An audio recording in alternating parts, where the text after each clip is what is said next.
দিনটা ছিল আমার ছোট পিসি আর পিসে মশাইয়ের 30তম বিবাহ বার্ষিকী।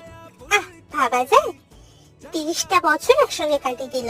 আর এখনকার দিনে 30 দিন একসঙ্গে কাটাতে গেলে ধর কোথাও দেই মাটি কে দেখে তো কান্নাকাটি হয়ে যায়। যাই হোক, আজ এরা পটো পটো করে লাভ নেই। এই যে দেখো, পিসে মশাই কত কাণ্ড করে কেক কাটতে গিয়ে কত কাণ্ড করলো, শেষমেশ হাত দিয়ে তুলে পিসিকে কেক খাইয়ে দিল। আর পিসি এক চান্সে খাইয়ে দিল পিসে মশাইকে কেক। তো আমরা পুরো পরিবার সেদিন পিসির বাড়ি গেছিলাম।